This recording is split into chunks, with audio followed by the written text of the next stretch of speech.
आप देख रहे हैं सूपी की ताज़ा खबर निशांत के साथ। जी नमस्ते नमस्कार। आप लोग देख रहे हैं सूपी की ताज़ा खबर निशान के साथ और रिपोर्टर चला समाजसेवी के द्वारा कार्यक्रम के तहत आज हमारे साथ जुड़े हुए हैं जन संघर्ष दल के प्रत्याशी भाई गुफरान असद जी। गुफरान जी, आपका बहुत बहुत स्वागत है मेरे फेसबुक पेज पे। आपका भी बहुत बहुत शुक्रिया मुझे इस काबिल समझना और मुझे बुलाने के लिए। सुनने में आया है कि आप 23 रीगा विधानसभा से प्रत्याशी के रूप में आए हैं। सुनने में नहीं आ रहा है, आप यकीन कर लीजिए कि मैं 23 रीगा विधानसभा से जनसंघर्ष दल का उम्मीदवार घोषित हो चुका हूं और मैं अपने जनताओं के लिए, अपने लोगों के लिए चुनावी मैदान में आ रहा हूं। आप अपना परिचय देते हुए अपने बारे में लोगों को विशेष बताएं, जो आपने संघर्ष किया है उन मुद्दों पर लोगों को अवगत कराइए। मेरा नाम गुफरान असद हुआ और मैं बैरगनिया प्रखंड के नगर पंचायत भपुराहर वार्ड नंबर 16 का निवासी हूँ और मैं विगत 5 वर्षों से विभिन्न माध्यमों से समाज सेवा करता रहा हूँ और सबसे जो मूल मुद्दा है जिसके लिए मैं ज़्यादा काम करना चाहता हूँ वह स्वास्थ्य और शिक्षा है। स्वास्थ्य के लिए मैंने ब्लड डोनेशन कैंप भी लगाया हुआ है और मैं एक आप लोग को बता दूँ, बड़े ही खुशी के साथ ये बताना चाहता हूँ कि मैं एक परमानेंट ब्लड डोनर हूँ। अभी तक मैंने 33 बार अपना रक्त दान किया हुआ है। जब भी आपको और आपके पेज के माध्यम से मैं लोगों को कहना चाहता हूं कि अगर रीगा विधानसभा में, यहाँ तक कि जिला में भी अगर कभी भी किसी को रक्त की ज़रूरत पड़े तो एक बार मुझे ज़रूर याद करें। मेरे साथ के मेरे टीम के लोग मुजफ्फरपुर, पटना में भी रक्तदान करते हैं। मैं यथासंभव कोशिश करूँगा कि उन लोगों की मदद की जाए। आप एक सामाजिक संगठन फ्रेंड्स ऑफ बरगनिया का भी स्थापना किया है और हम देखे भी हैं और आपके साथ हम जुड़े भी हुए थे कि आपने उस संगठन के तहत भी लोगों के काफ़ी मदद किए हैं, तो उस बारे में कुछ बताइए। देखिए, फ्रेंड्स ऑफ बैरगनिया एक गैर राजनीतिक, गैर धार्मिक संस्था है, इसीलिए मैं आज के वक्त में उसकी बात नहीं करना चाहता। लेकिन जब आपने बात छेड़ दी है तो बताओ कि आपको याद होगा कि बैरगनिया के धरती पे फ्रेंड्स ऑफ बैरगनिया के बैनर तले मैंने उन हस्तियों को बुलाने की कोशिश की थी जो बैरगनिया के धरती पर पहले कभी नहीं आए, जैसे सुशील कुमार, केबीसी के 5 करोड़ के विजेता, सिंहवाहिनी की मुखिया रितु जायसवाल जी, और भी बहुत सी हस्तियाँ थी। मनोज कुमार थे, तबरेज अजीज साहब थे। बहुत से ऐसे लोग आए थे हमारे युवाओं के बीच और अपने बानी से उन्होंने युवाओं को प्रोत्साहित किया था कि आप भी मेहनत करें और मेहनत करने के बाद फल मिलना संभव है। आपका जो पार्टी है उस पार्टी का क्या एजेंडा है, क्या एजेंडा लेकर आप जनता के बीच में जाएंगे? देखिए, मेरी पार्टी, आपको पता है कि जब सबसे पहले मैं पप्पू यादव जी के साथ था, उस वक्त भी हम लोग आंदोलन करते रहे, समाज के लिए आंदोलन करते रहे। राजनीति में कभी कभी ऊंच नीच होती है, जिसके कारण मैंने पप्पू यादव जी का साथ छोड़ा। उसके बाद मैं महागठबंधन के घटक दल विकासशील इंसान पार्टी में चला गया। विकासशील इंसान पार्टी का रास्ता बदल गया। वो जिस विचारधारा से चल रहे थे, विचारधारा से वो मुकेश सहनी जी अलग हो गए। इस वजह से मैंने उस पार्टी को छोड़ दिया। जनता की आवाज़ बनना मुझे हमेशा से था, इसलिए मैं जन संघर्ष दल ज्वाइन करके मैंने जन संघर्ष दल से चुनाव लड़ने का निर्णय लिया। जिस तरह और भी पार्टियों का अपना मैनिफेस्टो होता है, मेरी जो अपनी व्यक्तिगत सोच थी वो पार्टी की सोच है। हम लोग बुनियादी सुविधाओं के लिए, स्वास्थ्य, शिक्षा और रोजगार के लिए चुनावी मैदान में आएंगे। अच्छा, आप एक प्रत्याशी होने के नाते आपका जो मुद्दा है 23 रीगा विधानसभा का, किन मुद्दों पर आप चुनाव में जनता के बीच जाएंगे? देखिए, आप भी इत्तेफाक है कि आप भी रीगा विधानसभा से बिलोंग करते हैं। आप देख रहे हैं कि हमारे यहाँ स्वास्थ्य का कोई सिस्टम ही नहीं, जबकि बिल्डिंगें बनी हुई है, डॉक्टर नहीं है। आधी आबादी हमारी महिलाओं के लिए, हमारी माँ बहनों के लिए कोई फैसिलिटी किसी भी सामुदायिक स्वास्थ्य केंद्र में नहीं है। मैं इमरजेंसी की अगर बात करूं, सड़क है, लोग एक्सीडेंट करते हैं, कोई ट्रॉमा सेंटर हमारे यहाँ नहीं है। तो अगर जनता मालिकों का आशीर्वाद मुझे मिला और मैं सदन तक गया तो 3 महीने के अंदर में मैं जितने भी हॉस्पिटल सरकार द्वारा निर्मित किए गए हैं सबको सुचारू करूँगा। इसका मैं आपके माध्यम से वचन देता हूँ। हम ये भी देख रहे हैं कि जो बरगनिया जाने वाली सड़क है उसकी भी मनोदशा काफ़ी बद से बदतर है, यूँ कहिए कि जाने में काफ़ी कठिनाई होती है। देखिए, आपको मैं बहुत पीछे नहीं, 10 साल लेके चलूँगा। माननीय मोतीलाल जी 5 साल विधायक रहे, 5 साल माननीय अमित कुमार टुन्ना जी विधायक हैं। उनके कार्यकाल को आप लोगों ने देखा हुआ है। वो कहते हैं ना कि इसका इल्ज़ाम उस पर, उसका इल्ज़ाम उस पर लगा के अपने आप को जनता के लोगों से बचने की कोशिश है। एक विधायक के द्वारा क्षेत्र का विकास नहीं हो, सड़क यातायात की फैसिलिटी ना मिले तो विधायक एक तरह से नाकामयाब है। इसलिए किसी भी सभ्यता और संस्कृति को तरक्की करने के लिए यातायात का होना बहुत ज़रूरी है। अगर भाई देवे, खुदा ना करे, अल्लाह ना करे, भगवान ना करे, अगर किसी को इमरजेंसी हो जाता है तो बैरगनिया से सीतामढ़ी पहुंचने से पहले वो नंदबारा बांध तक यातायात में दम तोड़ देगा। ये आप देख रहे हैं। 2017 के विनाशकारी बाढ़ में जो भी पुल पुलिया टूट गई, ध्वस्त हो गई, अभी तक उसका मरम्मत नहीं हो पाया। आपको जनता इस बार वोट दे तो क्यों दे? देखिए, मेरी सोच अलग है।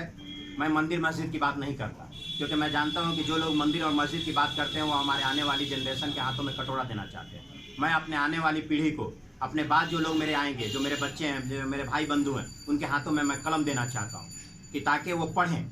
जब वो पढ़ेंगे तो सवाल करेंगे, और जब वो सवाल करेंगे तो उनको उनका हक मिलेगा, क्योंकि हमारे संविधान में उन्हें बुनियादी सुविधाएं हासिल करने का हक है।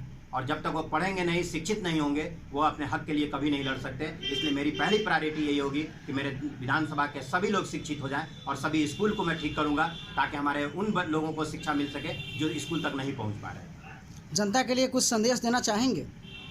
जनता को आपके पेज के माध्यम से निशांत जी, मैं जनता से रिक्वेस्ट करूंगा, विनती करूंगा कि आपने आजमाया है, आजमाए की तरफ मत जाइए। एक बार युवा सोच के साथ आइए।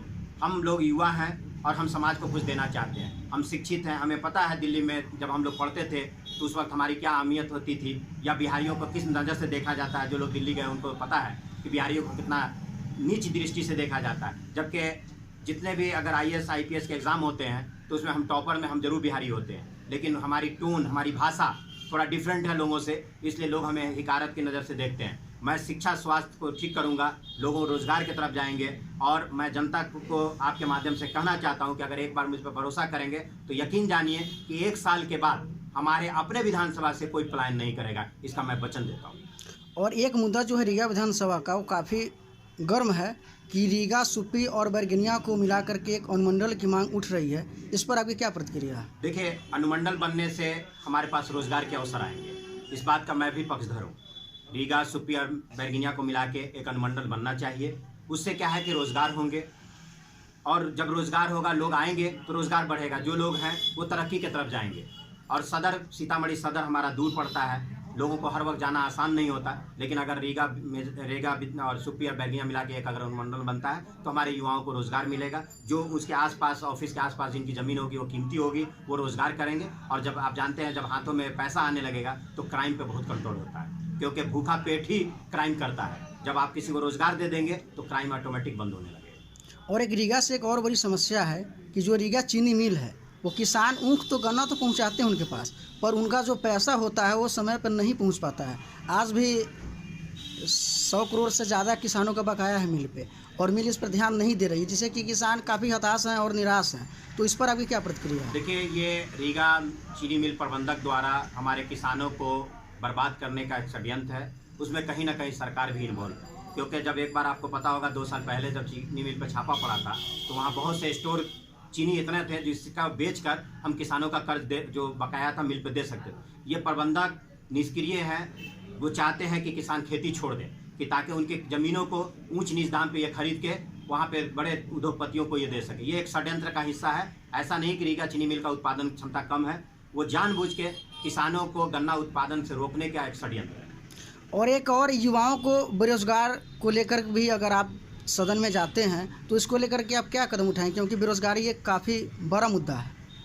देखिए, डेवलपमेंट एक प्रोसेस के थ्रू होता है। एक बार कोई किसी को कह दे कि हम ही आपके पेज से वादा कर ले कि नहीं हम 2 दिन में मतलब बेरोजगारी को ख़त्म कर देंगे, तो एक झूठा आश्वासन होगा। कोई भी डेवलपमेंट एक प्रोसेस के थ्रू होता है, धीरे धीरे ही होगी। मैंने कहा कि जब लोग शिक्षित होंगे वो अपने हक के लिए लड़ेंगे। सरकार का बहुत सा योजनाएं हैं जो हमें आपको पता नहीं, क्यों नहीं पता, इसलिए कि हम वहाँ तक पहुँच नहीं पाते।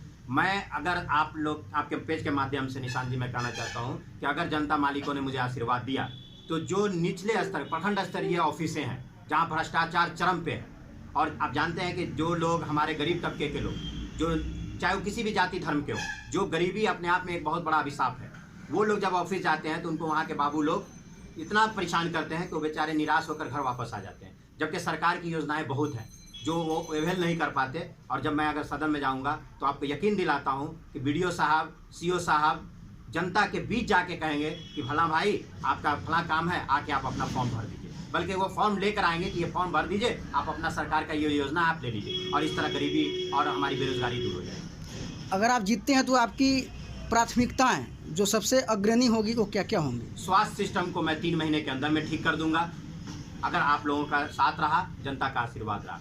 उसके पीछे मैं एक लॉजिक बताता हूँ। क्योंकि हमारे पास हर जगह सामुदायिक स्वास्थ्य केंद्र बने हुए हैं, प्राथमिक स्वास्थ्य केंद्र बने हुए हैं, जो हर पंचायत का स्वास्थ्य केंद्र बना हुआ है, जो ताला लग गया हुआ है, वो मैं सब तालों को तोड़ दूंगा। वहाँ ANM, आशा दीदी और मेल नर्स को बहाल करूंगा। सरकार के पास पैसे की कमी नहीं है, बस इच्छा शक्ति की कमी है।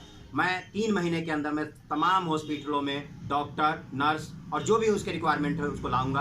हमारे जब जनरेशन हमारा स्वस्थ होगा तो जब आपने पढ़ा भी होगा कि स्वस्थ मस्तिष्क में ही एक अच्छा दिमाग होता है, स्वस्थ शरीर में एक अच्छा दिमाग होता है। जब अच्छा दिमाग होगा तो हमारे बच्चे पढ़ेंगे, और जब पढ़ेंगे तो कुछ ना कुछ करेंगे।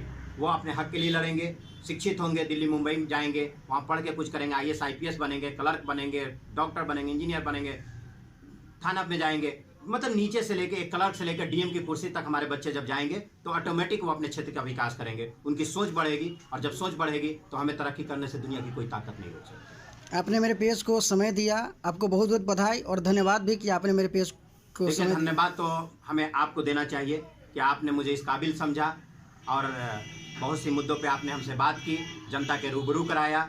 क्योंकि आपके पेज के माध्यम से हम वहाँ तक भी पहुँच जाएंगे जहाँ मेरे लिए अभी फ़िलहाल पहुँचना नामुमकिन है। इसलिए मैं आपका तहे दिल